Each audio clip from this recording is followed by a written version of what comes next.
We got 4 games left of the regular I season. think everybody's enjoying him, but he may be one of the more underappreciated balls We're not in history. I had a conversation with somebody earlier today. We are without him. We're sniffing 4-3. Yeah, we're sniffing 3-4. It's bleak. More steam. We are back again, and as always, Will Watkins. I'm Thomas Wharton, and it is homecoming on Rocky Top. So on Saturday, we're wearing the Summit Blues. You can see the hat. You can see the shirt. We kind of got the team uniform on. We are twinning it hard right now. Pretty cool. Before we get into the show, I got one thing to say. You're watching this on Friday. If you're around downtown, if you're around State Street or Gay Street, come on by to Vol Club Outfitters. We have a Grayson activation.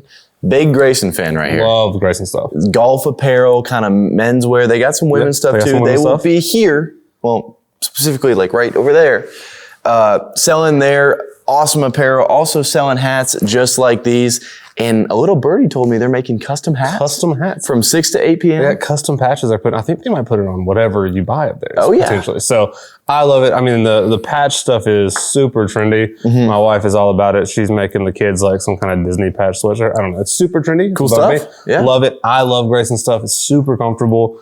I have some of their joggers. Not on right now. That would have been smart, but I have some and they're fantastic. I love them. But yeah, come out tonight.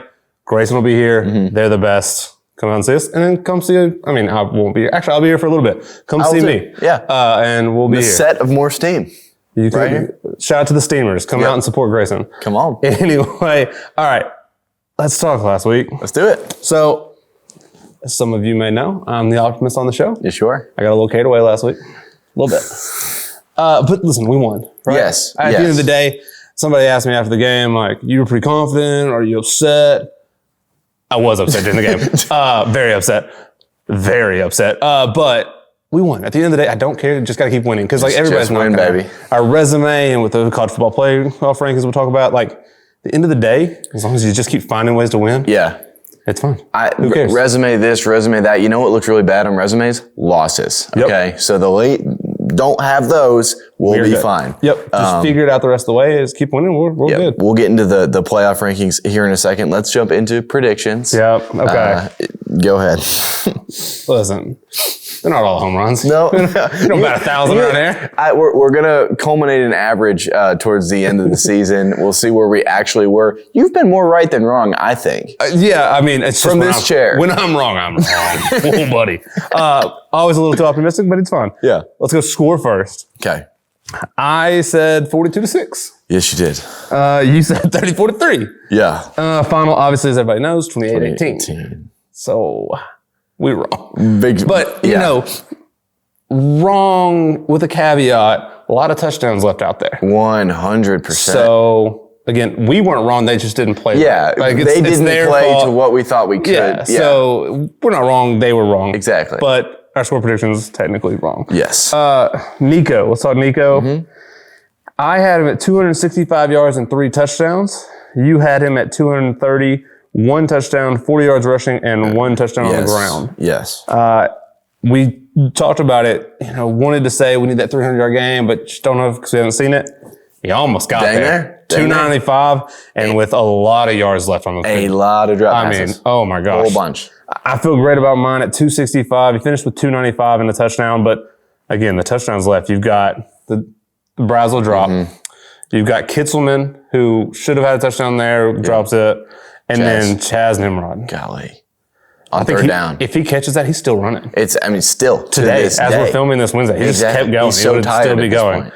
But yeah, so I mean, again, as we've talked about week in, week out, we're so close. Mm-hmm. It's so close. And this game was the epitome of that. 100%. I think this was easily his best conference game. Oh, by far. By far. From a composure, accuracy. I love seeing him extend plays. Yep, 100%. He's feeding off of the dark mode just as the whole team was. I mean, the vibes were awesome. But yeah, I mean, that's the guy we think we thought we had. 100%. Like, that's it, man. Yeah, that was all you can ask for. And at some point, like, your teammates got to make plays for you. Yeah, exactly. You can just only like ask they have him all to year. do so much, and he did everything you could have asked him to do Saturday. So couldn't be happier with Nico's performance. Just let's rinse and repeat. Need some help, and luckily we talk about this later. But good game to continue to get right this 100%. week. So rushing, Dylan Sampson.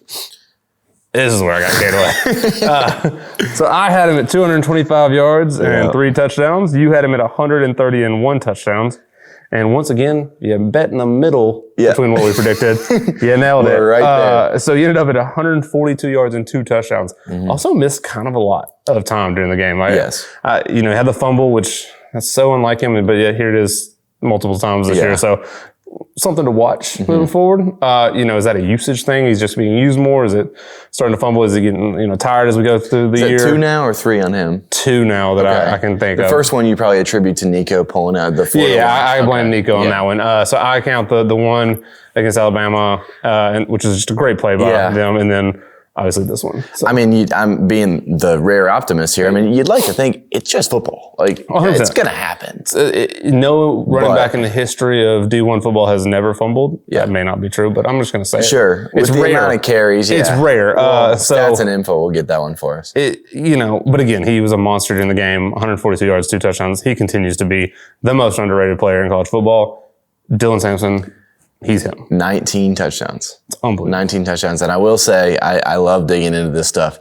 35 touchdowns, rushing touchdowns, is the career record for Tennessee. He's at 32. Got a real good chance to break that. Saturday. Yeah. Well, spoiler alert. Saturday. He does have a great chance to break it on Saturday. Also, all-time touchdowns from scrimmage, 39. And he's at 33. We are on record watch. I mean, good Lord. That's not something you look like. That's a staggering number. It's unbelievable. We got 4 games left of the regular season. I think everybody's enjoying him, but he may be one of the more underappreciated balls in history. I had a conversation with somebody earlier today. We are, without him, we're sniffing 4 and 3. Yeah, we're sniffing 3 and 4. It's bleak. It is. Him. Our season would look maybe like our opponents this year. Not that bad, but close. I mean, not taking any credit away from defense, not taking any credit from Nico in his freshman season or anybody else, but I'm just saying you look at the production and then the intangibles with leadership and all that stuff. I mean, we're 7-1 is a 6. I agree with that all day. I mean, we talk about it all the time. He's him. He's incredible. I think everybody is enjoying him, but I don't know that we are truly appreciating the greatness that we are seeing right now. So we've got a couple games left. Let's all just take a real effort to make sure we appreciate Dylan Sampson while we got him here. So on to pass catchers. Yep. You had Dante at 6 catches and 105 yards. Yep. He finished with 36 yards. 5 catches. 5 catches. Yeah, you did. You had the catches close. I don't even know if I want to pat myself on the back for that one. I don't know I'm shocked that Dante averaged 6 yards a carry. Yeah. 6 yards a catch. That's crazy. Yeah. He's not a deep ball guy. Typically, you whatever. Yeah. Anyway, everybody played good. We won. Yep. Yay. Go Vols. Brazel, buddy. I had him at 65 yards and a touchdown. Finished with 11 yards. But caveat, if he catches the bomb that he drops in the end zone, I nail it. Went through his hands. It's fine. We won. It's fine. Yep. I'm good. Next game. We're all good. We won. Moving forward. Running back. Jamon McCoy. Got a little carried away there too. Yep. Yeah, last week just really got out of hand. I had him at 2 interceptions. He did not. Did have a fumbled punt that he recovered himself. Didn't love that. Also had a pass deflection. Whatever. We won. Yeah. Yay. Ricky Gibson, you had him at a pick 6. Yeah. He did not have that. No. 6 tackles, pass breakup. That's a really good game if you didn't set super high expectations. I rubbed off on you on that one. You got a little, we got out there. I need to just start picking Will Brooks overs on anything. Yeah. Because, golly. Burlsworth, semifinalist. Deserves it. Nominee, maybe. I don't know. Coldest white boy in the game. Come on the block. Let's go. We love it. All right. So that's Kentucky. Yep. You want to talk about it a little bit more in depth? We kind of covered it there. In my opinion, we got to mention we missed a lot of kicks. Yeah. But we won. Hey, we won. Yeah. Keep it moving. All right. Next time. Yep. So, yay, win. Let's talk college football playoff. Mm-hmm. So this week, the first rankings come out. Mm-hmm. I was concerned. I thought they were going to try to put us at 9, 10, 11. Yeah. Just to knock our resume because everybody hates us. Pleasantly surprised at 7. I think that's as good as I could have hoped for. 100%. I think, obviously, November, everything gets shuffled around. Yep, so 100%. 7 means nothing, and not to be negative on the show, but 2 years ago at this time, we were the number 1 team in the country. We saw fair. how that went. So it's just like, not to dig too much into this, but I have said multiple times on this show and way more times in real life, the AP poll does not matter. Those are journalists who watch a quarter maybe of each game and say, this guy should go here, and there's no real logic to it. 100%. These rankings, they matter because the people who put out these rankings yesterday, was there a big event yesterday? Because I was watching these and people kept, like my phone kept blowing up, but it wasn't about college football. Yeah, I mean, I kept getting texts. They're like, "Are you seeing this?" And I was like, "Yeah, man." I was like, Oregon's still number 1. Like, I'm a little shocked Penn State's ahead of us. What's up? They're like, "I can't believe what's happening in Pennsylvania," and I was like, "I know. I can't believe they're right ahead of us. This is crazy." Yeah. That's all. I didn't know anything else. That's all I cared about. So I love where we are in those rankings. Yeah. There's some opportunity for teams to kind of jump us, but like my big concern was Alabama being like right behind us and then them just deciding to let them jump us for no reason, even though we beat them. But like where we're set up, 2 SEC teams above us with Georgia and Texas.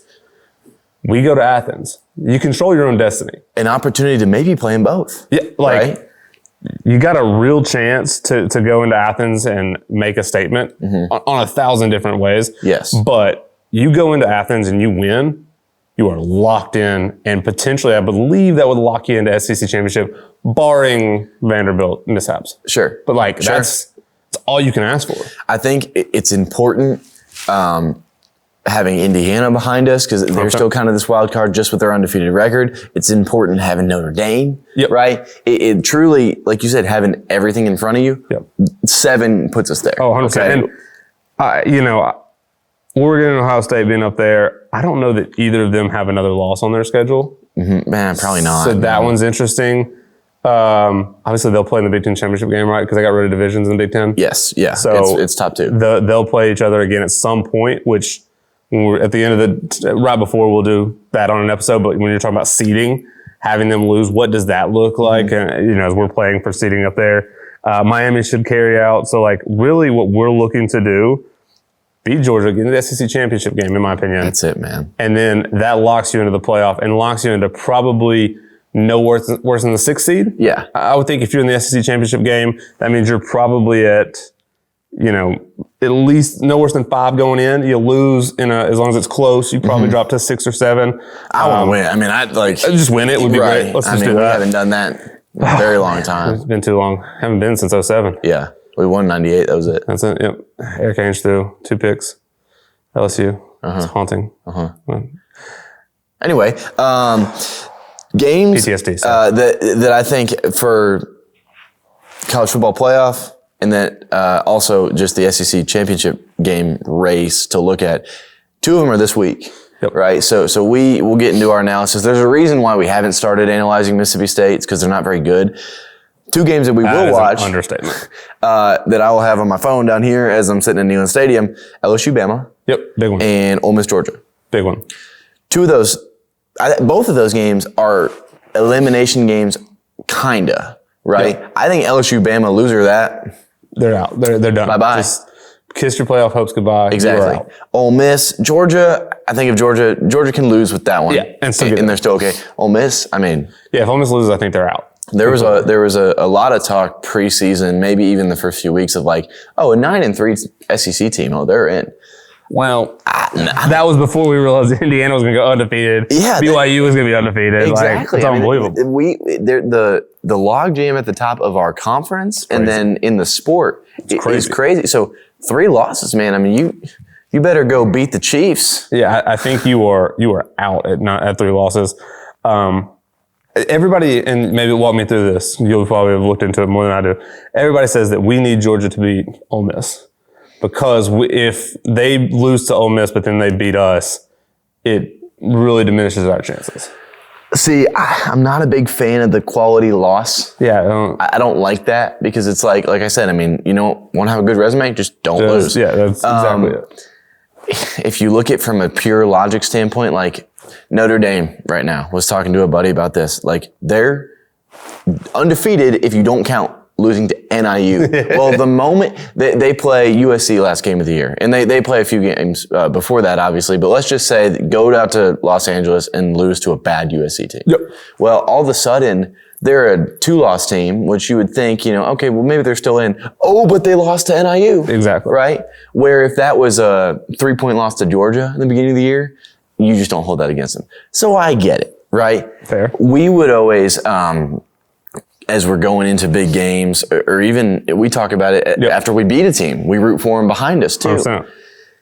You want those teams to keep winning, so then you go beat them. Yep. You want your wins to look as good as possible. And if I thought that Georgia losing to Ole Miss would help our chances of winning, well, maybe I'd think that. But maybe then I'd root for that. But it's just not, man. I mean, if they go and get beat this week by Ole Miss, however it is, if it's an absolute bloodbath or if it's just barn burner till the end, or if it's 2-3. If Georgia loses, we're gonna get it. Like, we're gonna get everything they got. So I'd rather them go ahead and win. Okay. Maybe make it, maybe just embarrass them. Maybe it's like 50-10, right? Just drub them. And then we roll in there, and it's like we can kind of. Yeah, I like that. I'm good with that logic. Either way, we gotta win. I will not be rooting for Georgia ever in my life. Correct. I'll just watch. But it makes. Yeah. No, the logic is there. I think that's fair. I just always want them to lose.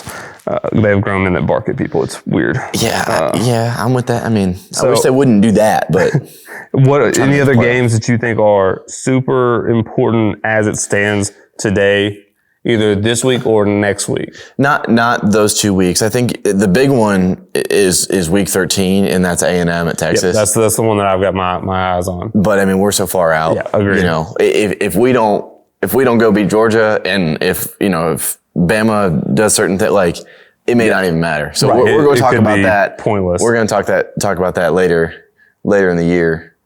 I'm pulling up Penn State's schedule. Do they have another potential loss on their schedule? You may know it, but not one that you're going to be like, oh my gosh. Oh, that's a tough one. They do play, I think, Washington, I believe, this week. Yeah, we got Washington this week at West Virginia versus Bowling Green. Really tough schedule there. No, it's I'm going backwards. Yeah, you're going backwards. I'm going backwards. So who do we have? Why is their website is horrific. It's not great. What are we doing, guys? ESPN app is normally where I go, but FBS schedule. To answer your question, they don't play Michigan, although I bet you they probably wish they played Michigan. But Washington, at Purdue, at Minnesota, Maryland. That's a pretty cakewalk as far as the Big Ten can go. Right. I mean, you've seen them lose some of those games. Franklin, he might always trip up.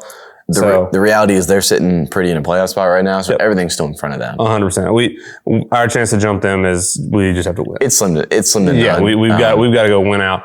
Impressing against Georgia, I think you can jump them because Georgia will fall. Never have to be behind us. So again, it comes down to it. We've said it 600 times here. You just got to win. Just win, baby. Just go win. Just go win. All right. Let's do Mississippi State. We do have a game. We do have a game, right? One of the greatest Will Watkins quotes is, players can't look over games. We can. We almost looked over this one. This is not nearly as bad as Kent State, but it's close. It's real close. Let's get to Mississippi State. They come in with a just staggering 2-7 record. They're 0-5 in the conference. It's not looking good for Jeff Lebby and the boys, but I will say, I do like Jeff Lebby. Shout out. Big Jeff Lebby guy. Coached under Heupel at UCF and coached Heupel actually as a player. Yep. When he was a quarterback at Oklahoma, I think. Maybe it was. Lebby's younger. Yes. Well, he was a student assistant in 2002. When did Heupel graduate? Is he really? Yeah. He's so much older than I thought he was. Yeah. He's not that young. I thought he was like 38. Because he's been around. Been a few stops. Interesting. Worked for Kiffin at Ole Miss. Basically, what I'm trying to say in all of this analysis is his offense, the offense you will see, at least pre-snap, on Saturday will look very similar to that of what we run. It's as close to a carbon copy as there is out there outside of USF at this point. But they run very similar systems. Yes. Which is great. It's cool. It does open up a little bit of when you practice against something all the time, you kind of know certain things. So I can imagine their defense may have an idea of what they're going to try to do to stop us. But also allows you to scheme for that. 100%. If you're set up in this and they're showing this look, they're expecting this because it's what they see 1,000 times. Now you do something else. You zig when they think you're going to You know who's a big winner this week for the Vols? Who? Navy Schuler. Oh yeah, Scout team quarterback gets to run his own offense. look at him. Look at that. He's out That's there. what I'm saying. Flex it on him. He's calling Heupel's plays, and we just there you go. Getting to live the dream. My defensive student assistants out there on this coaching staff didn't have to do anything. They just copied the offensive playbook, handed it to the scout team. Go play ball. Good for them. I'm trying to be juiced up for this one. But yeah, night game's really the only way that we're gonna have any energy. I'm old. I got 2 little kids at this point. Yeah. Like I'm just tired. Like can we do a nooner for this one? Like so I can go home and go to bed. Exactly. I'm down for it. Oh, this one's gonna be brutal. What's the primetime slot? I don't know. Like why are we at night? Yeah, because everybody wants to see the Tennessee Vols, baby. Come on. Everybody wants to see the Vols. Brand you know recognition. I need. Dalton, do we have the primetime slot? 3:30. You got Georgia Ole Miss. There. Well, yeah. Checks out. I guess. Yeah, that's fair. I mean, we're not. This is not a better game than that. Well, you know how you go home early is if we just curb stomp them in the first half, that'd be fair. get them back home. But I hope it happens. I know. If that happens, I won't leave. The only reason I would leave at halftime is if it is horrendous to watch, similar to last week. I get very angry when I watch a snot score. Very passionate, yes. We're finally moving the ball. I know. We're making progress, and we're just coming up empty. We won. I wish we weren't still taking baby steps in November, but I don't know. It feels like we're building towards something, Watkins. Maybe. It's going to click this week, and we're going to come out and give them the treatment and put up 65 in the first half, maybe. I got to be honest, I didn't do a ton of prep for this one because they're so bad. You don't need to. Michael Van Buren, he seems like a nice kid. He's an adequate quarterback at best. He plays like a freshman. Yeah, has a decent control of the offense. Doesn't run really at all. Is a semi-accurate passer, but like not mobile, not really a threat with his legs. No. Their offensive line is not great. I would say borderline bad. Our defensive line's got a chance to just wreak havoc. Tee off. Because again, he's not mobile. He's not immobile, but he's not a runner. So got a standing target back there. You got a chance to really put up some numbers there, and I'll definitely talk about that in a little bit. On defense, they are just. It's pretty bad. They're 127th in the country, and that's out of 133. Their 133 was actually Kent State, so if you remember that score, that's something we can compare Let's replicate that. Maybe. 62nd in total offense. I mean, it's middle of the pack. That's a sum of about 2 games against UMass and Toledo. Oh, no, never mind. Lost to Toledo.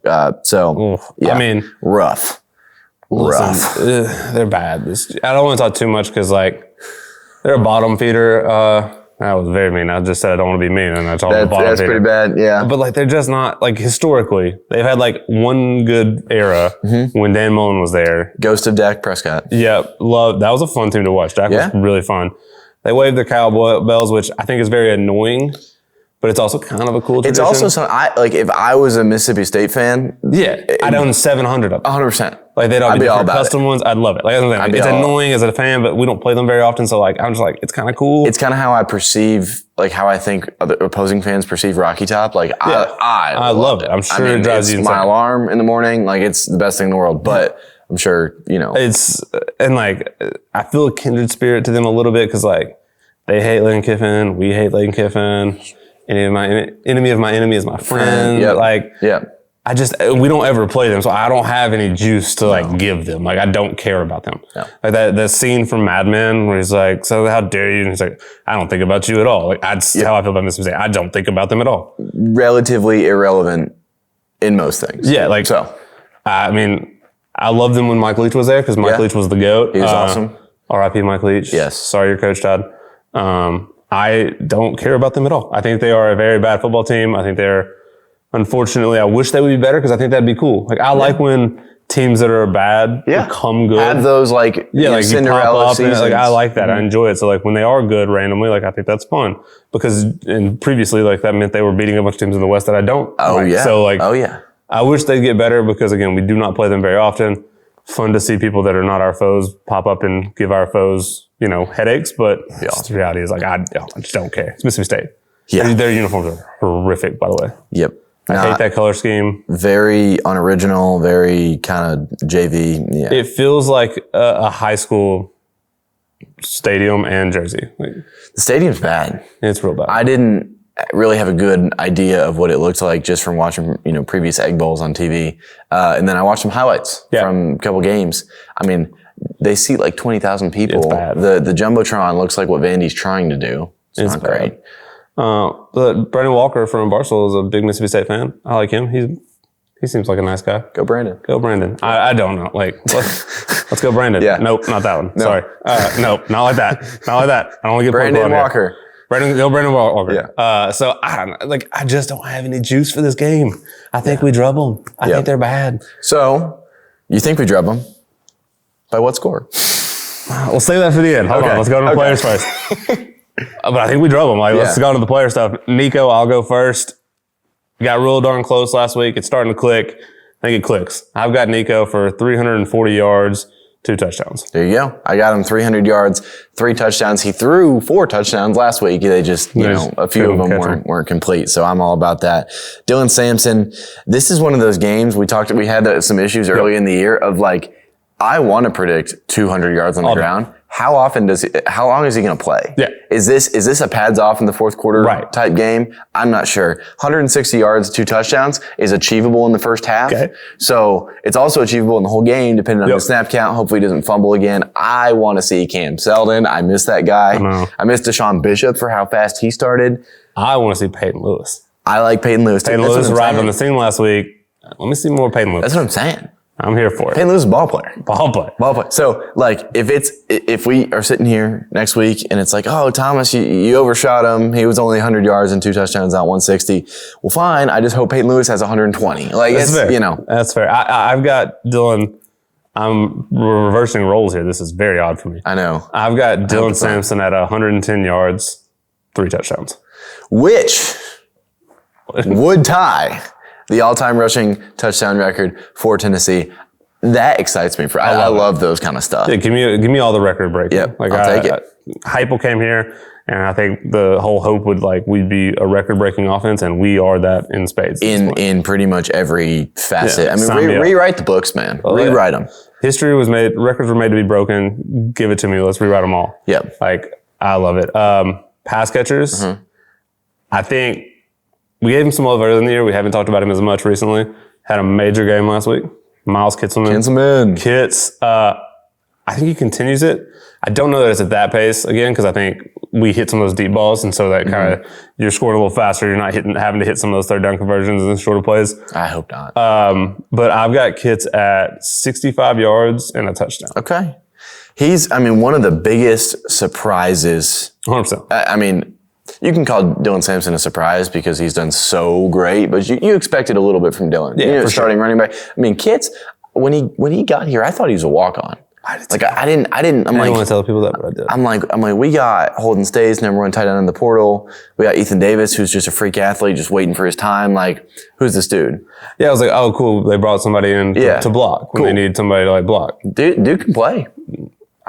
Pretty solid guy too. Kits, I owe you an apology. We just lost lights. Yeah, I think Kits is not happy with us. No, not at all. We'll keep rolling. There we go. We're back. They're motion activated? Yeah. I'm learning something new. I'm not sure. Either way, we're back. We are back. This is sick. Yeah, we're back. Just gonna keep it rolling. Kitselman's gonna hit now that happened. That was the sign. There we go. That's signs. It. Shout out Jerry. There's Jerry. Miles Kitselman is the sign. We talk about rewriting records. I'm gonna rewrite a story here too with this one because story of the season so far for my guy Chaz Nimrod has been these things don't work. He put in a ton of work in the offseason. He's transformed his body. Okay. He's an athlete. Dude can play. Did he forget to transform his hands? Maybe. Okay. Sorry. That was mean. My bad. I'm sorry. To the tune of 82 yards and a touchdown on Saturday, I think we start to shift. The dude gets open. I'll make a vow right now. If Chaz Nimrod catches a 50-yard plus touchdown this week, I will wear a Chaz Nimrod jersey on this show next week. Just please catch the ball. Done. My defensive prediction, that was awesome. My defensive prediction, my man Josh Josephs continues to eat. It's kind of like a revolving door with who gets multiple sacks and 8 tackles on the defensive line. 8 tackles on the defensive line. Insane. That's a lot. No stat there. That's ridiculous because you're so close to the ball, and anyway, 4 tackles, 2 sacks for him. He's electric. I think if we didn't have the potential, top 5 pick with James Pierce, we'd be talking about Josh Josephs like all the time. I think he likes that. He's kind of a low key. I think the thing that he does the best, in my opinion, is not necessarily I don't want to say productive plays, but like he fills his lane, does his assignment, and forces the team to do something else. Yeah. Like you saw it earlier in the year where he just rolls out, jumps instead of like trying to make a tackle or anything, forces the high throw. Will Brooks gets the interception. He does that all the time, whether it's just having contain and forcing the runner back inside so that Omar or Amari can get the tackle. Like he just plays really good football. Oh, yeah. He's just a great football player, so I love watching him play. 100%. Defensive guy yourself. I mean. I love all the defensive guys. My defensive guy this week, Jamal McCoy. Oh, shocker. I have, it's a little bit of a twist. This is like fantasy football, defense and special teams. Okay. I'm going punt return touchdown and an interception. Oh, wow. Again, Jamal, if you don't do it, you just owe me an apology. Yeah, that's all it is. So I just wanted to go crazy. I didn't have a really crazy one, so that was my crazy one. I'll take it. The That's defense, fine. if we're going to swing big, let's go defense because nobody can judge those. Exactly. So I got a punt return touchdown, which he fair catches them far too often for me, if we're being honest. If we're just, cameras off, we're just talking. Just catch the ball and run sometimes. Like he just always fair catches. I'm like, go be an athlete. But I think this week he changes that. What does the Eckler always say? Like a fart in a skillet or something like that? Let's do that. It's weird saying. Real live dude. Real live dude. RD. So RLD. RLD. So I think Jamal McCoy, punt return touchdown, interception, career game. Might as well. I love it. Why not? Dude, returning a punt has got to be one of the hardest things to do in sports. I think just catching them is as difficult That's as what I'm it can saying. be. Like if you take catching the ball when you're looking this way, kickoff, I mean, it's kind of like 45-degree angle. You can kind of see. You're looking straight up, and you got Division I athletes running at your chest, and you have to make a decision. I don't know. It's tough. Like Better doing than that me. combination, I'd get killed. Yeah, but he's going to score. Doing that, Love it. touchdown. Final score. Prediction. Go ahead. Dude, I've said 127 total defense. Yep. Kent State, 133. How many points did we score against Kent State? 71. Yep. I want it. I want it bad, but I can't do it. I'm going to go 48-3. Okay. It's a big old butt whooping. That is a whooping of epic proportions but I think when you combine just the level of this team, Kentucky, listen, we were never going to blow them out by 50. It just wasn't going to happen. They hold on to the ball. They try to run it. They're not, time of possession, they were going to keep it. This team's just bad. And I think they're going to try to take shots. They go tempo, right? Yep. And we've seen it, thankfully, not a ton here, but like when we go 3 and out quick and our defense is on the field and then they're on the field and then they're on the field, like you can get scored against pretty quickly. And I think that's what happened Saturdays, just on the good side too. So I'm going 48-3.